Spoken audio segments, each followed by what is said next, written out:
I'm not sure how good a signal I have out here on the outskirts of Davis, California, a suburb of Sacramento, California. Let me turn the camera back. Okay, so, all right, so it looks like I am broadcasting. Thank you for joining me here, ladies and gentlemen. This is my second consecutive 7-mile hike. I took a 7-mile hike yesterday and I'm doing it again today. This is me getting in shape for the rigors of returning to the front lines with bloodstained men in late September and early October. We are so looking forward to getting back out there on the front lines, warning the American people about this cruel surgery that the American Academy of Pediatrics is inflicting on our sons. The AAP claims or pretends to claim that they are only obeying the will of American parents. But there's a phenomenon called demand creation, which the United States circumcision crusade in 14 African nations makes no secret of. They create pro-circumcision propaganda. They hire local people who have previously lived in poverty. They hire local people to promote American circumcision. The United States pays for it, and the campaign has a feature called demand creation. Look it up. Google demand creation, PEPFAR, P-E-P-F-A-R, the President's Emergency Committee or Commission for HIV, something like. But if you just look up PEPFAR, it is absolutely criminal, absolutely criminal. So demand creation, the CDC's and USAID's demand creation in African nations, it relies upon 100 years of experience from the circumcision industry in the United States for demand creation. And then they want to blame parents. But the demand creation started with the American Academy of Pediatrics, the American Medical Association, ACOG. It is not an accident that American parents have been totally brainwashed to believe that circumcision is medicine and that it is necessary for their children. We see every day, we see posts that American parents believe that circumcision is mandatory. We see posts every day where moms and dads are lamenting the anguish and the suffering their babies go through, but they say there's no choice. And they also say that it is better to do it now when he won't remember it than when he will remember it. Implicit in that argument is that circumcision, genital surgery, is necessary on a man at some point in his life, so we might as well get it done early. That is one of the fraudulent aspects of the circumcision industry's demand creation. They started right here, ladies and gentlemen, in the United States. Demand creation for their cruel, ancient penis sacrifice of newborn boys that they medicalized by calling it medicine. We know that it goes back to the late 19th century when fanatical American doctors introduced circumcision to prevent boys from masturbating. And it did work, or at least I should say it deferred the onset of masturbatory activity in many boys because the foreskin makes it easier for a boy to masturbate early, just like girls do with their clitoral hood. So demand creation is the ingenious contrivance of the American circumcision industry, and now they want to blame us, American parents, for what they did to us, for how they brainwashed us. We were born into this sickness. Let me check the camera here. Okay, so just I have to turn my smartphone around to make sure I'm still broadcasting. Great. And if the broadcast cuts out, I am in a remote location. So if the broadcast cuts out, I believe it will resume. So stay right here on this live broadcast. several things I want to talk about. You've heard me talk about demand creation. I cannot emphasize that enough. That by and large, American parents are the victims, along with their sons and our daughters. Our daughters are being brainwashed by witnessing, by growing up in a nation where most of their brothers that they see when their parents, when their moms, dads change the child's diaper, they see a circumcised penis for the first time, and they are shocked. They are shocked. But the parents tell them, well, he had extra skin. One activist reported that her mom actually told her that boys are born with a birth defect. Boys are born with a birth defect, and the foreskin has to be cut off. It is absolutely obscene, ladies and gentlemen. So we're going to be in Pennsylvania. I expect that by the middle of July, we will have that itinerary in place. We are going to do 15 days, 15 consecutive days of protests in Pennsylvania. We're going to circumnavigate the state. Our co-director and tour planner, David Atkinson, is working on that itinerary right now. The only cities whose dates I know for sure is Philadelphia, and that will be the weekend. I believe it's October. It's the weekend of October 9. That's Saturday and Sunday. So put that on your calendar. That is certain. The rest of the cities, we don't know the dates yet. Like I said, we are going to be in. Well, two of those 15 protests will be Philadelphia. So we're going to have 13 other locations around the state of Pennsylvania. And most of you who live in or near Pennsylvania should be within driving distance to join us. It is so important. This will be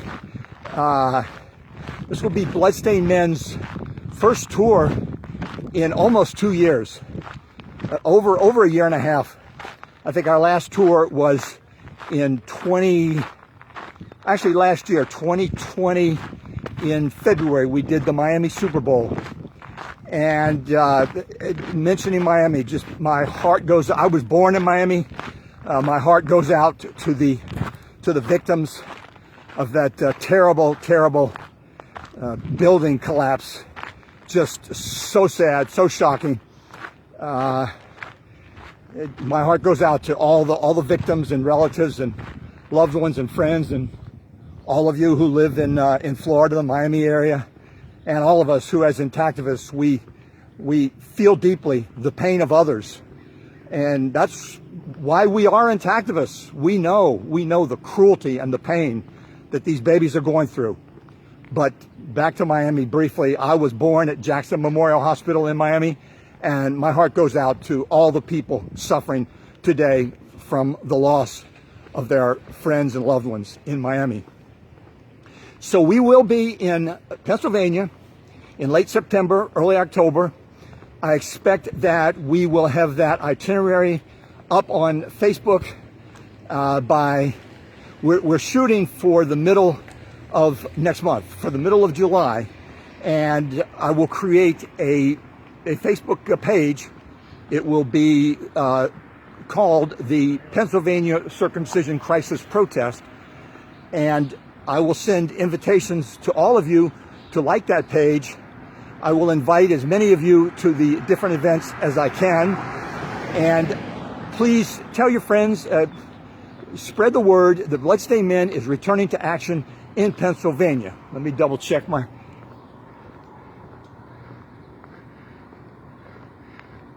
I see some comments, but the comments are scrolling past, so hello, Lara Stang, thank you for your support of Bloodstained Men.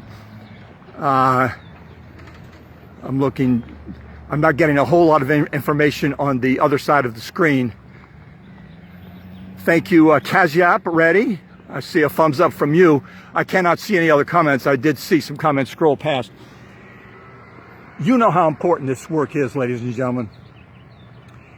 We currently do have a fundraiser going on for, and thank you all so much for your extraordinary support of the Bloodstained Men billboards during these strange times when we could not tour.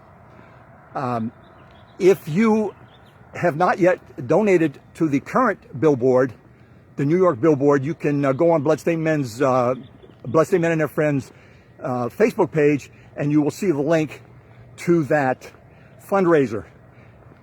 Give us a few dollars if you can. We are all volunteers, ladies and gentlemen. None of us get paid. We do this because we are compassionate people who know how much suffering is occurring, how much suffering these criminals at the American Academy of Pediatrics and their colleagues, their pediatric penis-cutting colleagues, how much suffering they are inflicting on American babies, on the men they become, on the women and the partners who love these men. It is just an abomination. It is a cruelty unparalleled in American history for family life, that the ancient penis sacrifice, which many people also call male genital mutilation or infant circumcision, that the ancient penis sacrifice has been medicalized by a corrupt, unethical board of doctors at the American Academy of Pediatrics. They called for the universal circumcision of American men about 100 years ago. They actually published that article in the Journal of the American Medical Association. They have made no secret of it, that they want to circumcise our nation forever. It's a horrifying idea. And who could think of circumcising a population of men forever? It's just, it goes over the border of insanity into lunacy. Lunacy. Why would they want to do that? Why would and the answer is greed. Greed. I watched a video on YouTube, and I'm actually going to share that video later today when I get home. It's called circumcisionisafraud.com.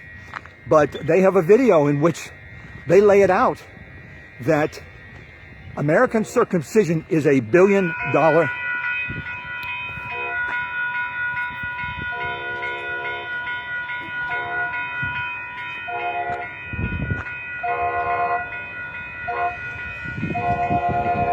I have to wait here for the train.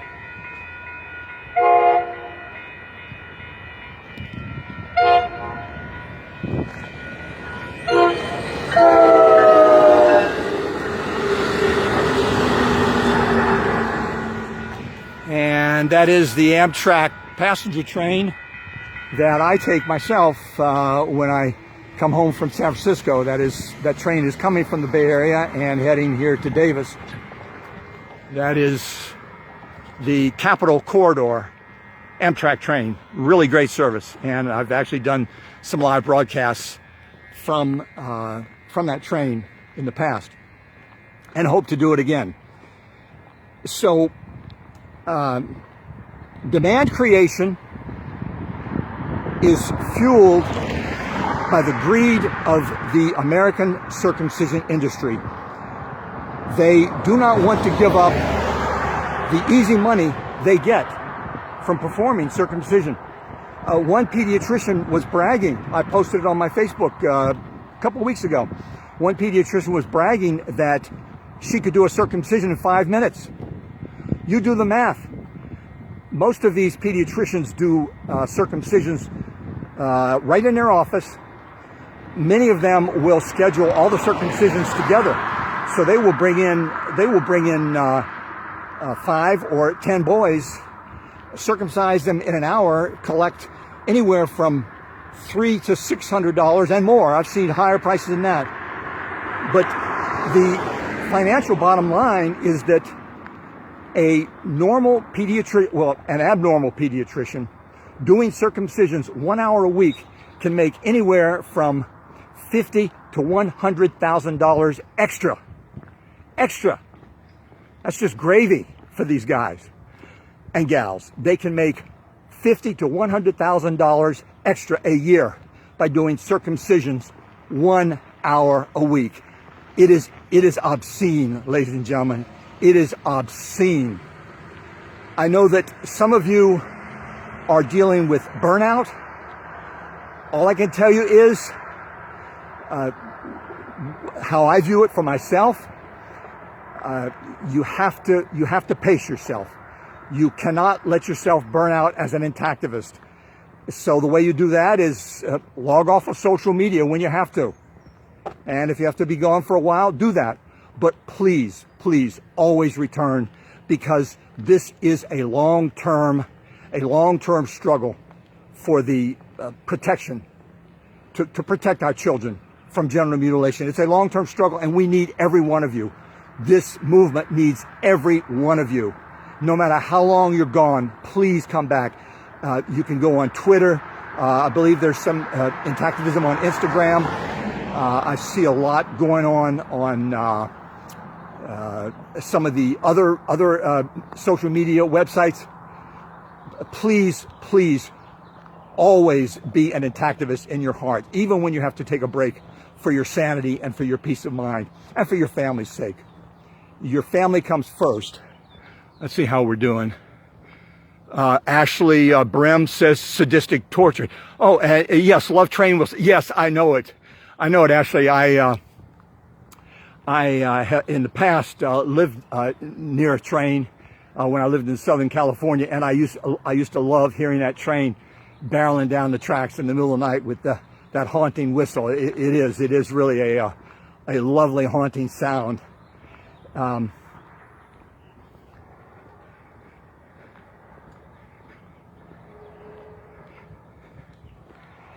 Let me repeat for anyone who's just joining us. Thank you all for your strong support of the Bloodstained Men billboards in the last year. We now are working on our 10th billboard since we started this project last year. The New York billboard. I don't know for sure which city we're going to put it in. We'll have to see what's on the market at the time when the fundraiser reaches its goal. We're over halfway there, and really, please do donate what you can to the New York Billboard fundraiser. You can find that on Bloodstained Men and Their Friends on Facebook, the fundraiser, and you will see it right there on Bloodstained Men and Their Friends, our New York Billboard fundraiser. $5 makes a difference, ladies and gentlemen, because not only does it increase the amount that we raise, but when you donate to the billboard, unless you specify otherwise, your donation, your donation post goes into the news feed, and so your friends will see that you donated to the fundraiser. You also share it. You can also share it additionally, which many people do. They donate, that goes into their news feed, and then they share the fundraiser.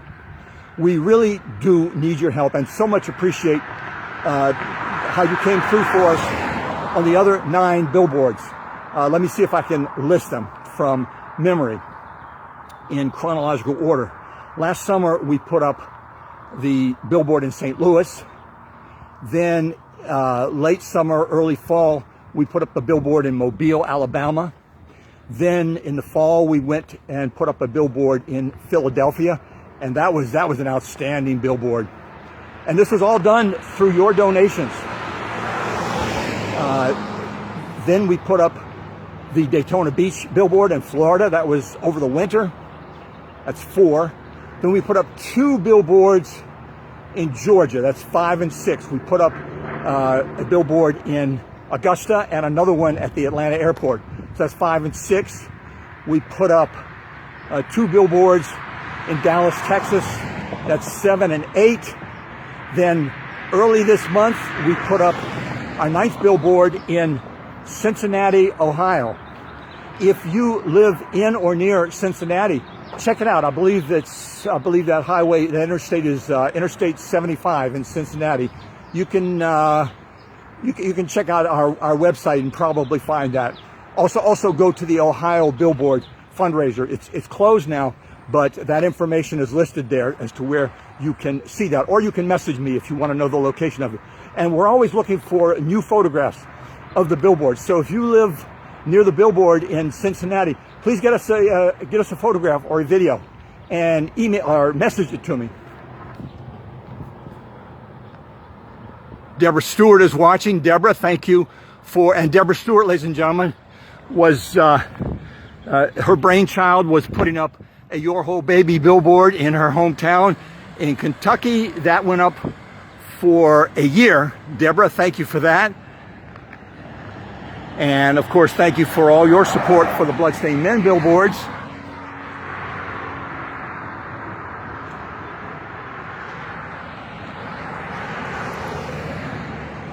So I'm a little over the halfway mark. This is a 7-mile hike that I'm taking. It's just a beautiful, beautiful summer day here in Central California. This is ideal. It's going to be a little hot later today, but it's still early here in the Sacramento area. You can see the sky is just perfect, perfect blue, not a cloud in the sky, and it's probably still in the 70s. There's a light breeze. I am in as good a shape as I've ever been in my life. I'm taking these hikes to maintain that conditioning and to be ready to return to the front lines.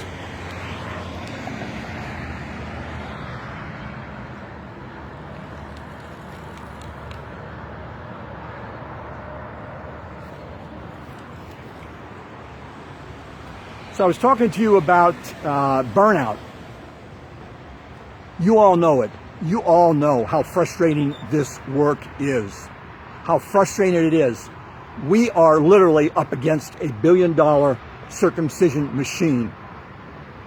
It is frustrating, ladies and gentlemen. I don't deny it. But I'll tell you what is even more frustrating. I'm going under a tunnel. I don't know if I'll lose my signal momentarily or not.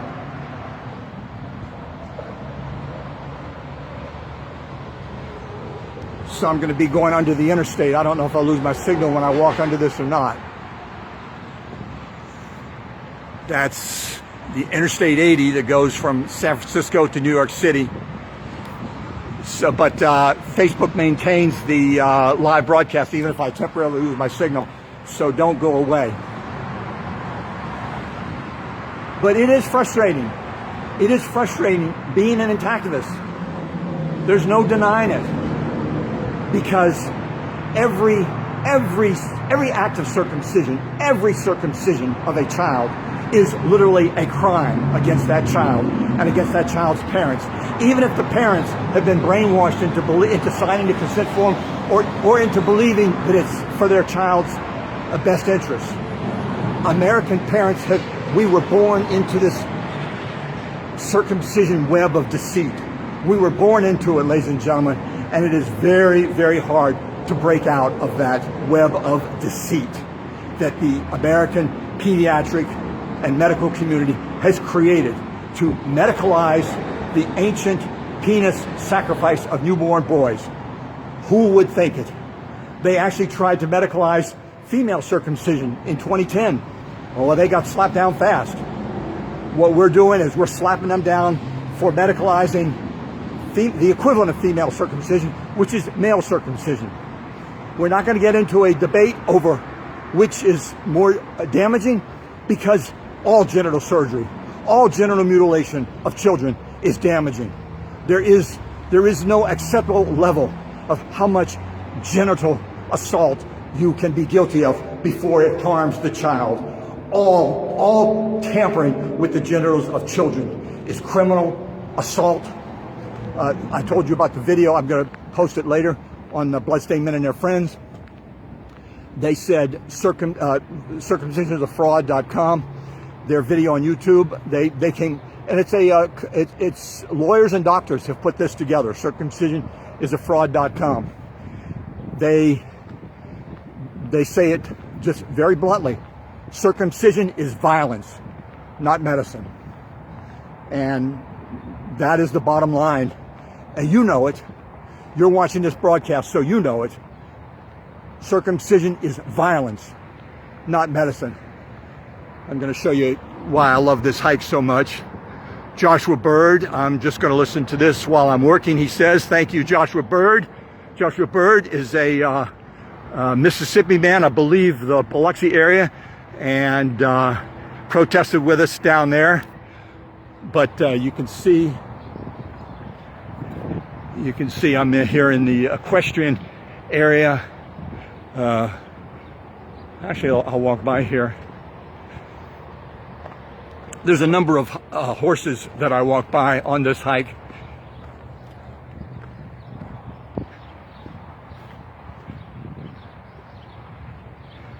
Let's see if we can get a good view of them.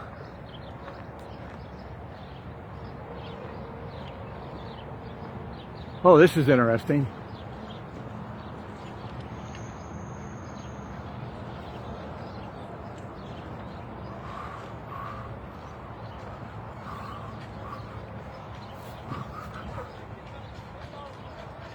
You can see why I like this hike so much, ladies and gentlemen. You never know what you're going to see. Cash App Ready says, as a homeopath, I am against unnecessary surgery, circumcision. Thank you, Cash App. It might be pronounced Kaziap. Thank you for that, and thank you for your activism.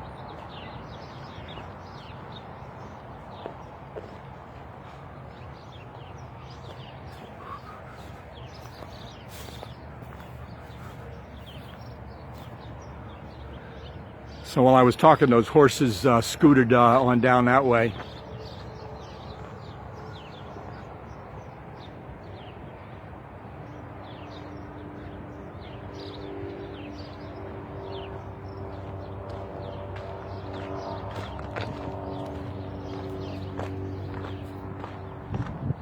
So how do we deal with the fact that this struggle, which really should not take, I mean, it should have been successful back in 1980 when Carol Ann and I protested in Sacramento. It should have been successful. When Marilyn Milos founded NoCirc and the national demonstrations started in the mid-80s, it should have been successful. Circumcision, unfortunately, ladies and gentlemen, in cultures that surrender to it, it achieves the status of an unquestioned superstition. That's as best as I can describe it. You all know what a superstition is. Some of you may even have little superstitions in your lives, little rituals that that you engage in when you start the day, for example. Whether it's that you have to have that first cup of coffee or whatever, however it is, we all know what superstitions are. And infant circumcision has achieved the status of a superstition in the United States. A medical superstition. Doctors have terrified parents into believing that something bad will happen if you don't circumcise your son. How do we overcome that widespread nationwide superstition that has been in place since we were born? This is the central dilemma for activism, because you, in your personal life, when you first learned about circumcision, no matter what age it was, you know the shock that you felt, but also the awareness that shock brought to you, the awareness of how much damage this inflicts on a human being. The Circumcision Resource Center with Dr. Ron Goldman actually documents that the brain damage from the traumatic event, the brain damage alters the child's brain permanently. And that makes sense. You don't have to be a PhD to have common sense on an issue like the violent assault on a child's genitals. But so how do we as activists deal with the frustration? I indicated earlier that That is the cause of burnout among activists. The frustration that it's not happening fast enough. It's not happening fast enough. And it will never be fast enough. As I said before, each circumcision of a child is a crime. It's a crime against that child. It's a crime against his parents. It's a crime against his future and his future partners. It is just unbelievable that we have to work this hard to stop what is so obviously a blatant violation of a child's fundamental human right. What could be more fundamental than your right to the God-given genitals that you were born with? American doctors, American pediatricians and OBGYNs have carved out an exception. Do no harm except circumcision. And I think some of them figure, well, you know what? We're doctors. We do enough good. We're entitled to this. We get this. We get this freebie. We get this free assault on children because we do so much good in other areas. American medicine does do remarkable things. I myself had an appendectomy about 20 years ago, which probably saved my life. So, but we don't owe doctors the sacrifice of our newborn boys. We don't owe it to them. And I think, honestly, many of them think that we do. European doctors have come out strongly and denounced American doctors for circumcising babies. You've all seen that. You've all seen the denunciations by the European medical community. I post it all the time. They cannot believe that American doctors are doing this to our sons. Again, the best advice I can give is you have to adjust your thinking. Other than if you just take long breaks from social media. But you have to adjust your thinking that this, as much as we wish it wasn't so, this will be a long-term struggle. I have seen incredible progress in the last 40 years since I first hit the streets of Northern California with Kellyanne Babiak. We have seen incredible progress, but it's never enough. It's never enough.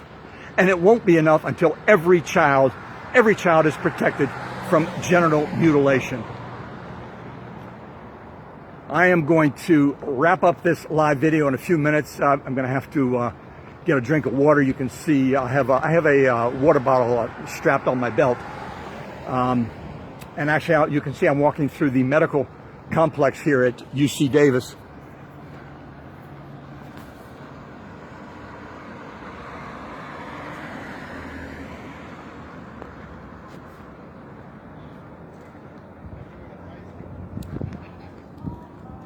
Melissa, thank you for watching. It looks like the broadcast was temporarily interrupted. As I said, I don't believe that it will be terminated, but I have the screen turned away from me so that the rear camera can get the best live broadcast.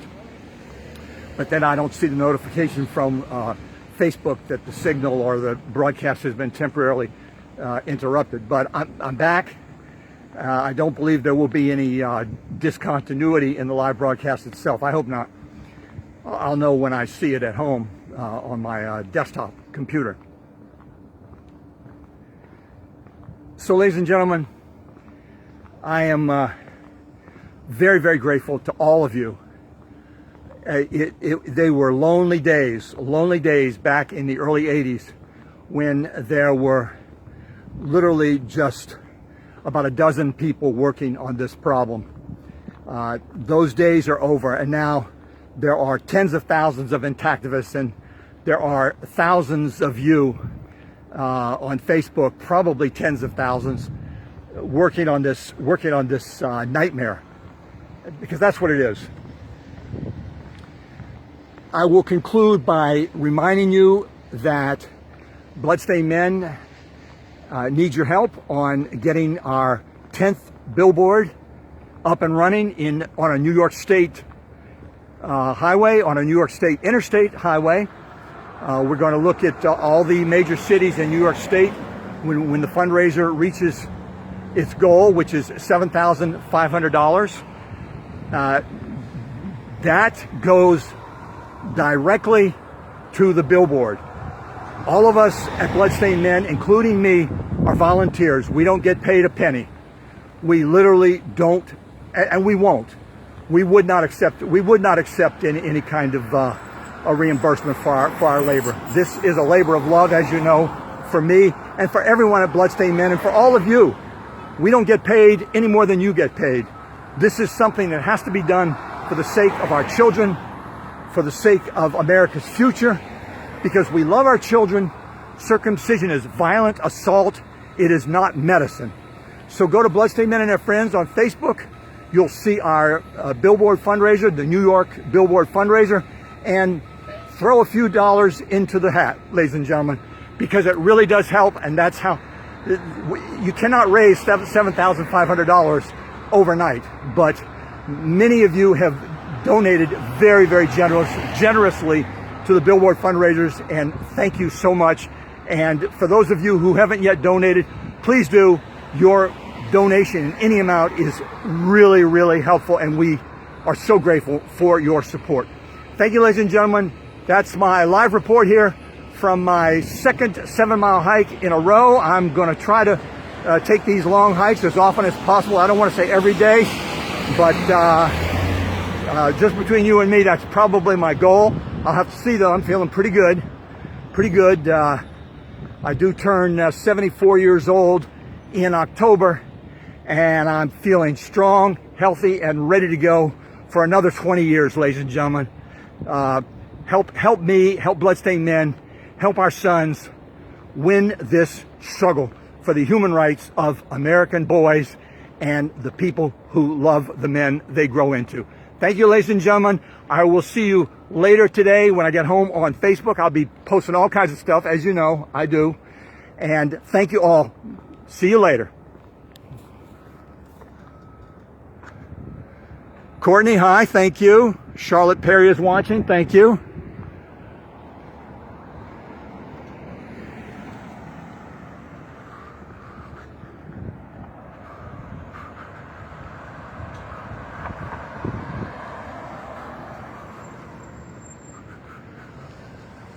That was a lot of fun, ladies and gentlemen. I really enjoyed these live broadcasts, and I look forward to them when I get back on the front lines. I'll be bringing you a live broadcast every day from the Pennsylvania tour in late September, early October. That will be 15 days, 15 consecutive days. Join us on the front lines. I'll have the schedule up hopefully around the middle of July. That's it for now, ladies and gentlemen. See you soon. Thank you, Lori.